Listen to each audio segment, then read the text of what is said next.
Last video में हमने बात की थी यूपीआई ट्रांजैक्शंस के ऊपर, तो आज हम बात करेंगे कैश ट्रांजैक्शंस के ऊपर। Hello friends, I am Amanjot Kaur, welcome back to my channel. More informative videos के लिए हमारे चैनल को सब्सक्राइब कर लीजिए, बेल आइकन का बटन प्रेस कर लीजिए। अगर आपको वीडियोस अच्छी लगती हैं तो लाइक कीजिए, कमेंट कीजिए। तो आइए बढ़ते हैं विदाउट एनी डिले अपने आज के टॉपिक के ऊपर।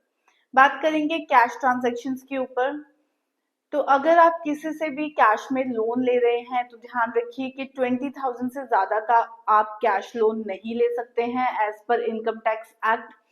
इसी के साथ अगर आप किसी को लोन रीपेमेंट कर रहे हैं तो इस बात का ध्यान रखिए कि 20,000 से ज्यादा का कैश रीपेमेंट आप नहीं कर सकते, अदरवाइज ये 100% पेनल्टी है अंडर इनकम टैक्स प्रोविजंस।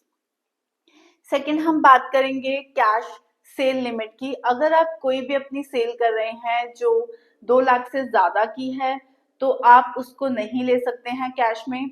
ध्यान रखिए कि 2 लाख से ज्यादा आप कैश पेमेंट रिसीव नहीं कर सकते हैं अगेंस्ट अ सिंगल रिसिप्ट। तो इसके लिए आपको इनकम टैक्स प्रोविजन में 100% पेनाल्टी को बियर करना पड़ेगा अगर आप 2 लाख से ज्यादा की कैश पेमेंट रिसीव कर रहे हैं।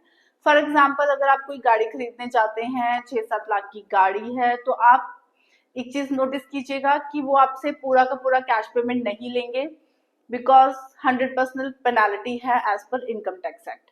नेक्स्ट हम बात करेंगे बैंक्स की। तो अगर आप अपने कैश को डिपॉजिट या विड्रॉ करवा रहे हैं बैंक में तो उसके लिए क्या प्रोविजंस रहेंगी। तो सबसे पहले सेविंग अकाउंट की बात करते हैं। अगर आप कैश डिपॉजिट करवाएंगे अपने सेविंग्स अकाउंट में in a financial year above 10 lakh तो उसकी रिपोर्टिंग एआईएस में होगी और आपको अपने इनकम टैक्स के टाइम पे उस कैश का सोर्स या इनकम टैक्स में बताना पड़ेगा कि वो कैश कहाँ से आया। तो ध्यान रखिए, सेविंग्स अकाउंट में आप 10 लाख से ज्यादा का cash in a financial year deposit नहीं करवा सकते। इसी के साथ अगर कैश डिपॉजिट करवा रहे हैं आप अपने करंट अकाउंट में तो जो लिमिट है वो 50 लाख की है। अगर अबव 50 लाख आप कैश डिपॉजिट करवा रहे हैं करंट अकाउंट में तो आपकी जो रिपोर्टिंग है वो एआईएस में होगी और आपको at the time of income tax ये बताना पड़ेगा कि वो कैश कहाँ से आया है, सोर्स क्या है कैश का। तो इस बात का बहुत ज्यादा ध्यान रखिए। नेक्स्ट बात कर लेते हैं टीडीएस ऑन कैश विड्रॉवल पे। तो अगर आपने अपनी आईटीआर जो है वो 3 सालों की फाइल की हुई है और आपका इन अ फाइनेंशियल ईयर जो कैश विड्रॉवल है वो 1 करोड़ से सक्सीड करता है तो 2% का टीडीएस जो है वो एप्लीकेबल रहेगा as per income tax act. और इसी के साथ अगर आपने अपनी आईटीआर 3 सालों की फाइल नहीं की है तो ये जो 1 करोड़ की लिमिट है ये कम होके 20 लाख पे आ जाएगी और आपको 20 लाख से 1 करोड़ तक का जो आपने कैश विड्रॉवल किया है उस पे 2% का टीडीएस डिडक्ट करना पड़ेगा। एंड अगर ये 1 करोड़ से सक्सीड करता है जो टीडीएस अमाउंट है, टीडीएस परसेंटेज है वो 5% की हो जाती है। तो आप बहुत ज्यादा ध्यान रखिए कैश में ट्रांजेक्शन करते हुए।